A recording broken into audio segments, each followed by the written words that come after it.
एक तरफ पहलगाम घटना की जांच के लिए एनआईए के डीजी जब जम्मू कश्मीर पहुंचते हैं, वो भी पहलगाम में घटना स्थल का जायजा लेते हैं, पहलगाम में क्या क्या हुआ उस दिन उसका पूरा अपडेट अधिकारियों से लेते हैं, तो दूसरी तरफ सुप्रीम कोर्ट में दोस्तों एक याचिका दायर होती है, वो भी पहलगाम घटना को लेकर। जज साहब जब सुनते हैं तो गुस्से में क्या आदेश देते हैं, याचिका खारिज करते हुए क्या टिप्पणी करते हैं, वो आपको भी सुनना चाहिए। सोशल मीडिया पे जो लोग सुरक्षा बलों का मनोबल गिराने में लगे हैं, तमाम तरीके के सवाल खड़े कर रहे हैं, चाहे वो सर्जिकल स्ट्राइक हो या बालाकोट एयर स्ट्राइक, वो जो सबूत मांगने वाला गिरोह था, सबूत मांगने वाले लोग थे, उनको भी ये टिप्पणी सुनकर हो सकता है हैरानी हो। लेकिन जरा पहले टिप्पणी सुनिए, फिर इस मामले पे आते हैं कि आखिर वो याचिका में क्या लिखा था जिसे सुनकर जज साहब को गुस्सा आ गया।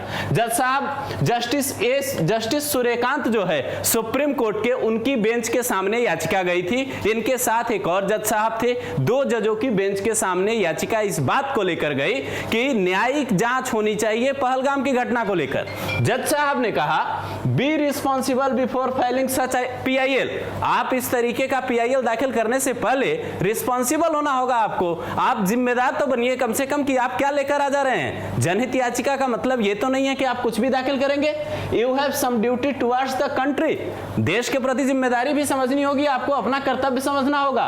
जज साहब उसके बाद जो कहते हैं वो आपको जरूर सुनना चाहिए। वो ये कहते हैं कि you are trying to demoralise the forces in this hour of crisis, यानी कि आप सुरक्षा बलों का मनोबल गिराना चाहते हैं। ये टिप्पणी उन दो वकीलों को की गई जो वकील ये दलील पेश करना चाहते थे कि जज साहब जो पहलगाम में घटना हुई 22 तारीख को, उस घटना की न्यायिक जांच होनी चाहिए। उसके आगे ये भी कहा इन्होंने कि since when retired high court supreme court जज have become expert in investigation.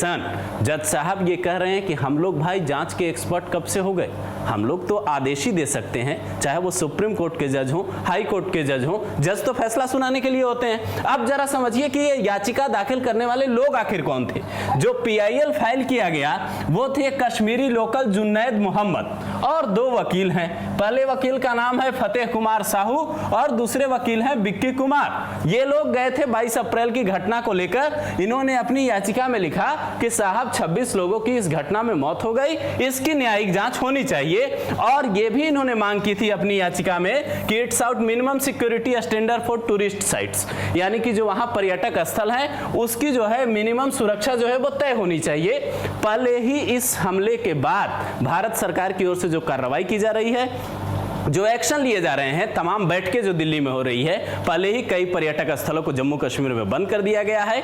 उसके बावजूद सुरक्षा चिंता देखिए दोस्तों जायज है, लेकिन आप अगर इस बात को लेकर अदालत में इस तरीके से याचिका लेकर जाते हैं तो जस्टिस सूर्यकांत और उनके साथ जो एक और जज साहब थे एन कोटेश्वर सिंह, उन्होंने साफ साफ कह दिया कि आप सुरक्षा बलों के मनोबल गिराने वाली कोई ऐसी मांग लेकर ना आए। और लास्ट में जो है ये जो पिटीशन दायर की गई थी, जो याचिका दायर की गई थी, उसको इन्होंने विथड्रॉ करने की अनुमति दे दी, कहा कि आप वापस जाइए।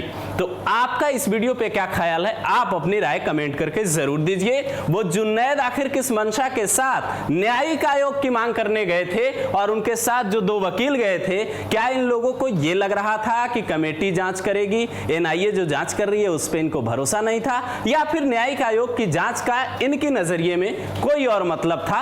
आपको क्या लगता है, आप अपनी राय जरूर दीजिए।